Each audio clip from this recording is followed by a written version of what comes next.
This is a long name. This is more of a philosophy talk than it is a presentation of lots of big finished projects and things that we've done. The point here is that what we really need to be worried about is making stuff work right.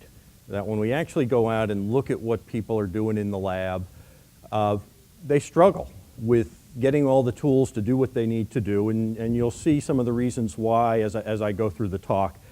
But what I'd like to do first is just start and talk a little bit about DuPont crop protection. You know, most of the folks here are working in the pharma field.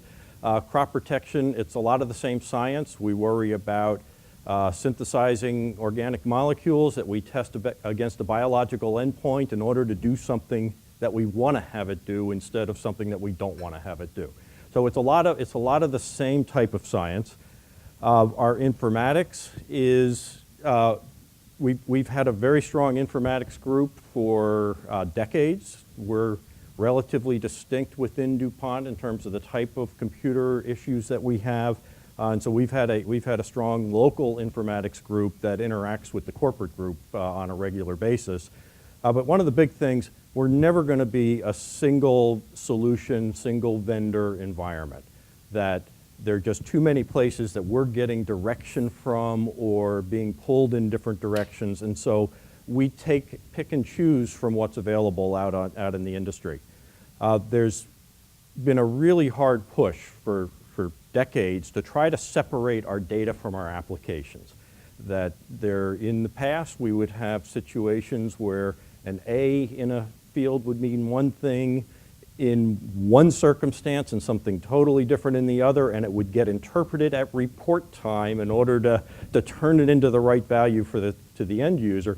And we've worked really hard to clean that up and to try to standardize and have things so that the data can be reached and shared among all of our different applications.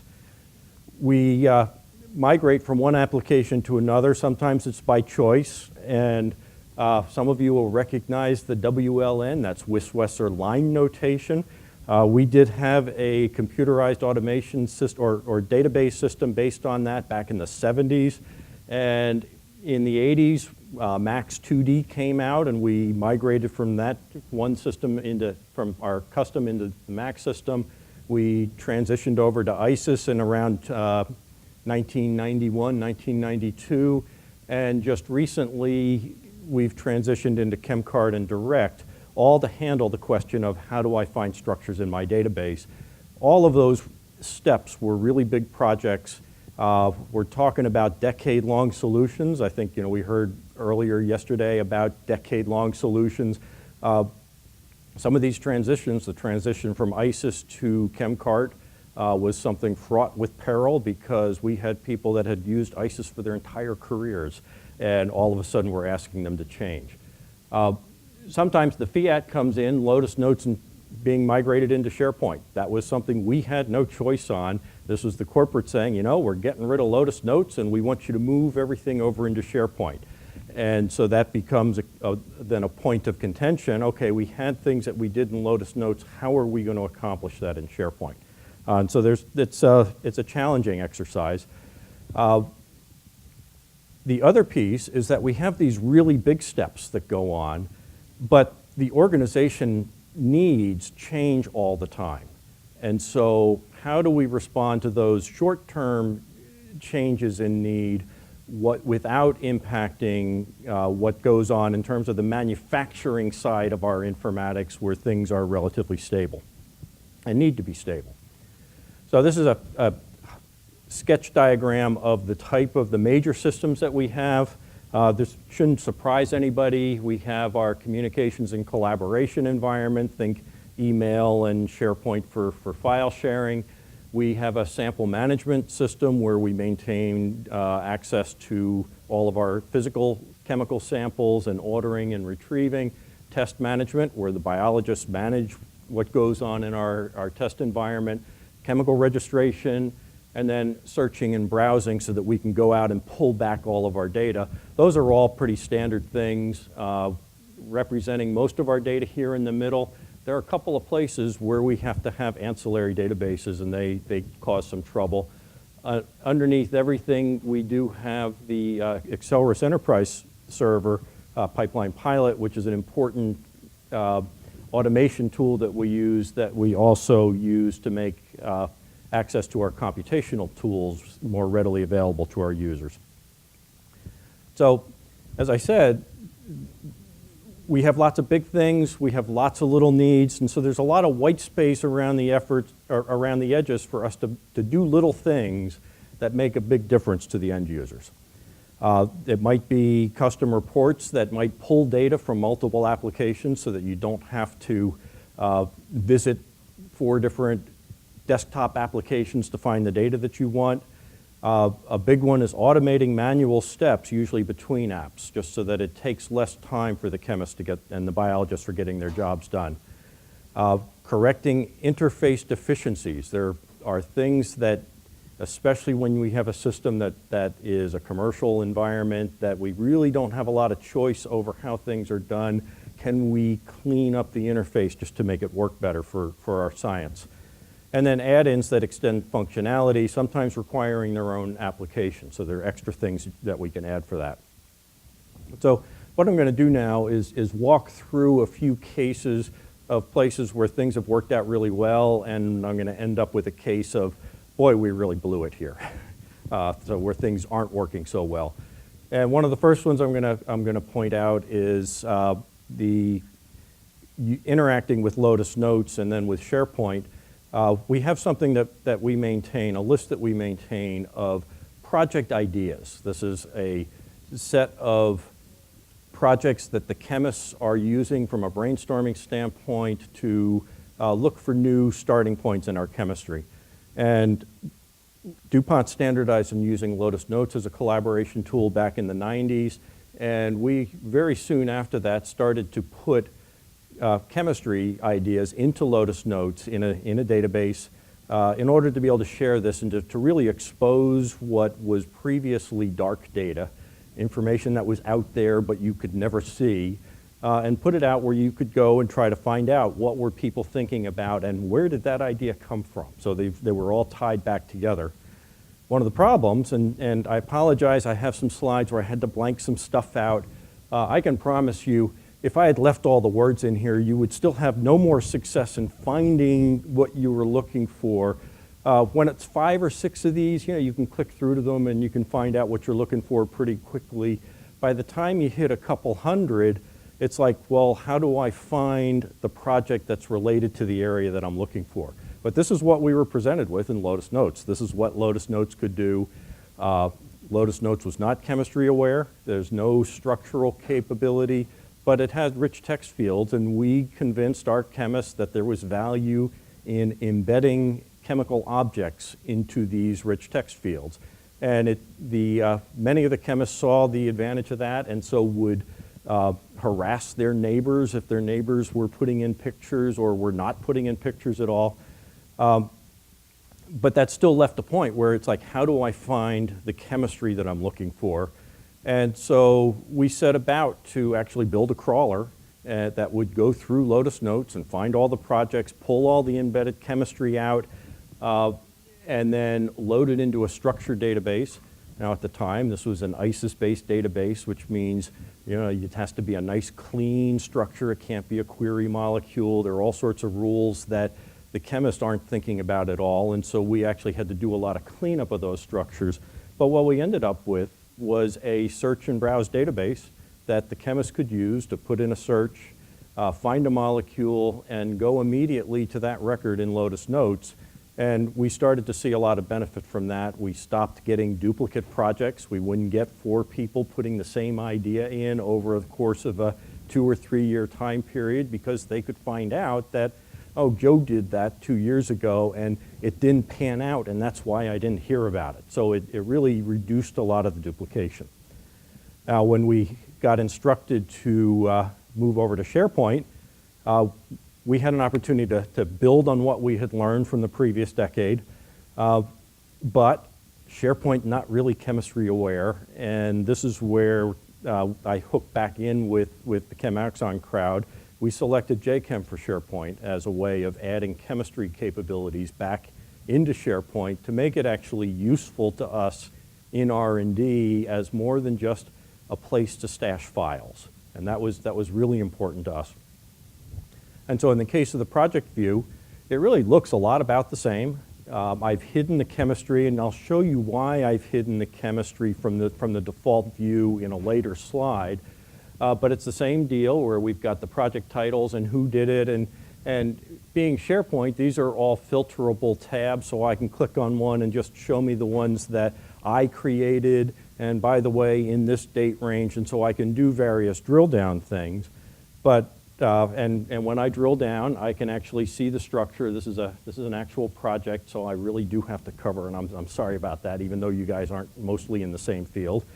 So you really do get a nice view of everything that's behind the scenes here, and every bit of detail that the chemist put in about the project. And what's really nice about the Chem for SharePoint tool is it has a crawler built in. So there's the ability to go in and search and find any structure that is, in our case, an embedded chemistry object, and take me directly to a list of those documents. In this case, I did a search. I did chloromethane, just because I knew it's a nice generic structure, and I would find things in our database. If I click on this little magnifying glass on the side, I actually get to see the embedded image that this part of the molecule was found in. I have facets on the side that let me drill down.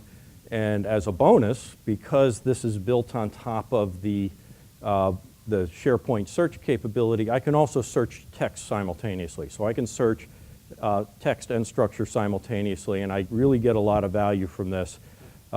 We actually have been working on rolling from our Lotus Notes environment into this project team room for about the last 4 or 5 months, and we go live in a week and a half. I have an exciting next week as we finish this off, but it's really looking good. The chemists are pretty excited about using this form versus the old form. In a lot of ways, it's going to be a real improvement over what we had in Lotus Notes. So, but that doesn't handle everything. It doesn't take care of all of the things that we care about. There are some issues with how structures are presented, how structures are used in SharePoint. That is as much a SharePoint issue, probably more of a SharePoint issue than it is a Chem issue, because the Chem is just the enabler of allowing me to do structures. So we have the two tools that we have that we've added to SharePoint. I mentioned Chem for SharePoint. We also use the Accelerus SharePoint Bridge, which adds 2 key capabilities to our Pipeline Pilot and SharePoint environment. One is that Pipeline Pilot natively can actually work with SharePoint lists. So it can talk to SharePoint, pull the chemistry out, do various calculations, and then do something with that, whether it be create a report or send information back into SharePoint. The other is that pieces are added to SharePoint that allow us to actually easily display and embed Pipeline Pilot reports into SharePoint. And one of the places where this is especially useful to us is just in the area of screen space around structures. You have a real challenge that if you have a row of text that's nice and short, you can have lots of rows of text on the screen so you can see a lot of information. As soon as you put a structure into the field, you get something that looks like this, where now you're looking at 3, maybe 4 records at a time, and you're scrolling up and down the list, and it starts to be awkward to really absorb the information. And the challenge is, for some of the environments, we really want the chemist to see a lot of chemistry all at once and make decisions and interact with the chemistry, and not spend their time trying to figure out how to move around the list in whatever form SharePoint lets us do. And so what we were able to do is do this with a Pipeline Pilot report. And so in this particular case, we can now do a grid that, in this case, it's 5 rows across, and on a normal screen you will see 2 to 3 of these rows. So you actually get a lot of chemistry on the screen. These are all drawn directly out of the Marvin objects that are in the SharePoint list. So it's using the Marvin pipeline pilot components so that I can read the list, work on the structure, and then create a report that shows me the structures and some key information. And it's set up in a way that if I click on this, it'll actually drill me down in SharePoint to the record where that information was stored, and so that if it's a discussion forum, I can reply to it, I could edit it, I can do the things that SharePoint lets me do as I work on this collaboration. One of the, I think what we're going to show is one of the pieces that has turned out to be really important in working with this area is the jQuery language, in that SharePoint is SharePoint, and one of my colleagues said that I went in with an idea on what I wanted to do, and well, I got to what I could do. And I couldn't do what I quite wanted to do. And that's really what the SharePoint experience is like. But jQuery lets you fix some of those things. And in this particular case, there's a little control here in the corner that funny little arrow that's in a circle lets you refresh this report to say, well, have there been any changes since this report was created, in this case in August, and to get that refreshed so that I can now see the latest information. That's at the bottom, all the way down at the bottom. And if you've had a really successful discussion forum, there might be hundreds of structures, and that particular interface piece is way at the bottom. jQuery lets you just say, hey, make a copy and stick it up here. So you can do some nice things in HTML with jQuery, and there are a couple places later that there'll be some other pieces I'll show. So another case, and I think Pat Walters was here earlier, I'm not sure if he's still here. He gave a talk at the ACS meeting in Indianapolis, which addressed this, and this is something that we've been dealing with for a while. If you know what the next question is going to be that the scientist is going to ask, can't you do something to help them out with getting to that answer easier? And it might take the form of putting a query on the clipboard, or actually running the query in advance and presenting them a link to be able to get to that. And so we've done that in a lot of ways, and it's really something that you see a lot in data mining environments where they have drill down, that you get a summary report and you drill down and you get the details.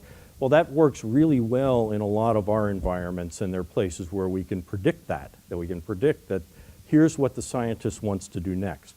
And this is where actually getting out and interacting with the scientists sort of in the wild, sneaking into their offices and, catching them at what they're doing, and you watch a little while and you say, why on earth are you going through all these steps? And to learn from what they're doing to find out how to improve that.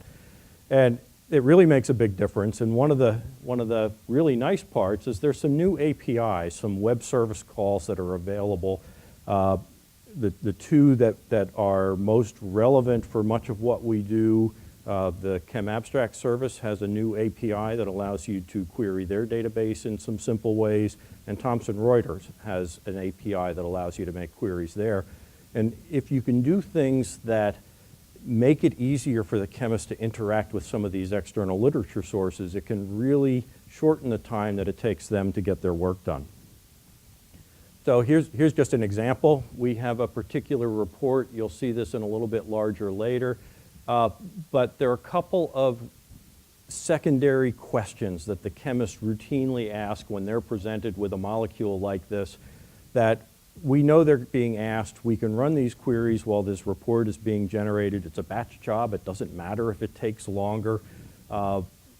And so we can just add links to these reports. And in this case, we have CBCH Nearest Neighbor report. That's our internal repository. So it's a case where we want to find what are the most similar compounds that we've ever tested to the compound in question here. The other is to do the same thing with SciFinder. What are the most similar compounds?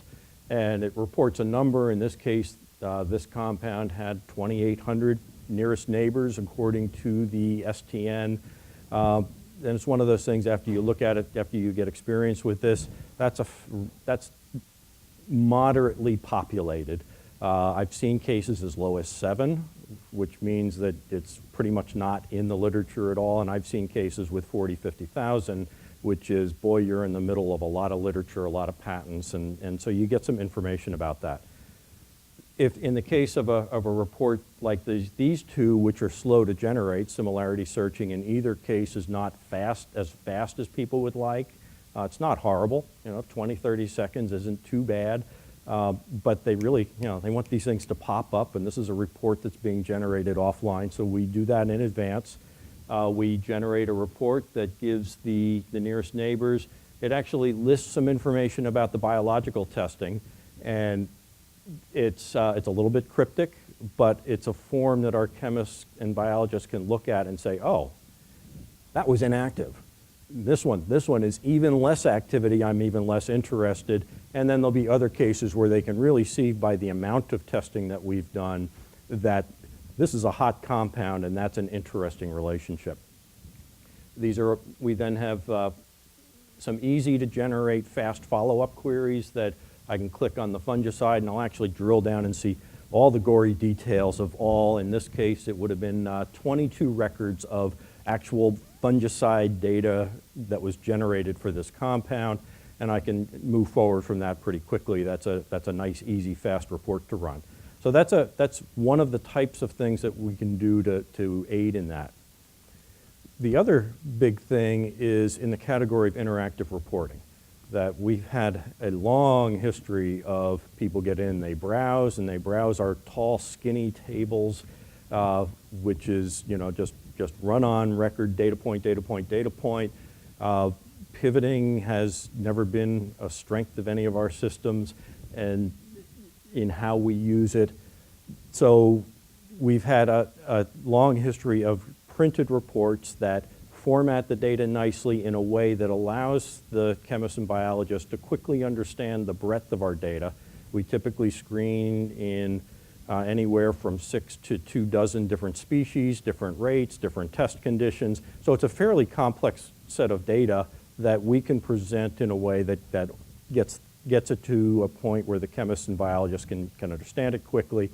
If we have interactive reports, we can add dynamic and sorting, we can do collection of user input, and we can do other customization in the browser, and that's all good.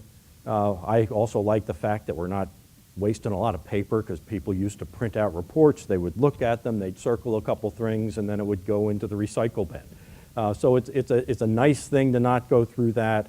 The interactive reporting sometimes comes at the cost of good printing, but the goal is to stop doing that and to take advantage of what the interactive things can do. So here's an example of one of our advancement reports. The chemists get this report. They basically look at the information on the two lines and then decide if this is a compound worthy of going on to the next test. In the first case, the color highlighting is meaningful, so green is good. All white means there was no activity, so this is a case where we want to defer. But we have a lot of extra things that we like to add to this report. One of these is live pop-up molecules. Let's make it so that the chemist doesn't have to type in or draw the molecule again if they want to do a query in a database someplace. So a way of capturing that data onto the clipboard. I just already mentioned the collecting user input. We used to do these in Excel, and the chemist would get the Excel spreadsheet and they'd circle a bunch of cells and they'd hand it back to someone else who would type in the information to move things on to the next list. And this is just a nice, easy way of collecting that without user intervention. And the other is tooltips are actually really helpful for us because we have often lots of replicates. We collect symptomology. This is typically phenotypic screening. So we'll record things like, was there burning, was it chlorosis, was it stunting, and numeric numbers that go with each of those, and the tooltip allows us to pull that up very quickly. And then the other piece is that these pie charts are actually live, and if, in this case, if I click on this yellow bar showing, just show me the most active compounds, using jQuery, we're actually able to turn off all of the things down below except for the most active. And I love that because it lets me just go in very quickly and say, what's really hot this week? I want to see just the best of the data and see what comes through. And then finally, this seems like a no-brainer, but the particular tool that we use to generate this point puts fixed headers that when you scroll, you lose all your header information. These reports typically have 50 to 200 compounds in it, so you can imagine all the headers are gone, a little bit of jQuery again, and there it is. It's stuck to the top of the page, and as you scroll, and as a bonus, if you do happen to print it, you get that header at the top of each page. So there's some nice things that can be done without a lot of trouble. So finally, we have the failure, and that's the most common question is, where's my compound in the testing queue? And part of the reason this is important is that with the type of phenotypic screening that we do, it often takes a month just to run the test. And so you really want to know, well, when was my compound applied to the test and when can I expect to get that answer back, because I'm not quite sure what to make until I get that next test result back. So it becomes an important question. And the problem is that not all systems play well in a multi-vendor environment. And I said that we try really hard to isolate our data in a common pool, but sometimes that fails, and this is one of those cases. Our biology testing app has a very complicated star schema, and in fact, I did get a copy of the SQL that it would take to ask that question. It was 1,500 lines long. I couldn't find the places where I needed to make the changes to actually ask the query. So the answer is, in this case, the biologists have to push the data out. There's not something that we can do there. It's one of those cases that we thought we asked the right questions of the vendor when we were making the product selection, and it turned out that either they didn't understand us or our system turned out to be more complex than expected, and therefore we ended up with a slight disconnect in how we work. It's one of those things that happens from time to time. So finally, I need to acknowledge a bunch of folks that have done big pieces of this. Bill Tillotson and Laurie Christensen are two of my colleagues that either used to work or currently work in the computational chemistry group.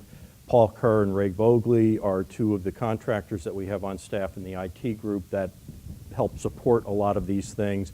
And then we have lots of external partners for all of these. Biovia, Deltasoft, ChemAxon, and CAS have all been very helpful in getting a lot of these pieces to work right in our environment. And so with that, thank you very much for your attention. Yeah, I think you already mentioned to me, you did not choose the feature of name to structure in the serum. What is the rationale? What is the reason you don't want that feature?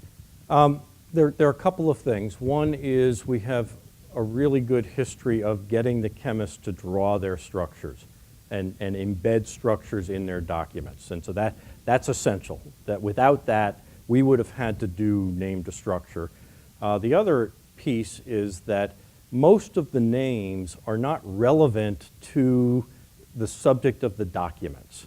So they might be mentioning a competitor's product by name, lots of solvents get mentioned and reaction conditions, and not really the chemistry that is the point of the documents. And what we found, we actually had the name to structure turned on when we were first experimenting with all of this, and we were finding that 90% of the chemistry that was being indexed was not relevant to the documents that were in our system. And so we were really able to focus on that embedded chemistry. And the chemists really do police themselves. They really do harass each other about making sure that they do it right. With the JChem tools in the SharePoint pieces itself, it becomes even easier. With PowerPoint and Word and the like, you have to make sure you paste properly. And so that's a little bit tricky at times.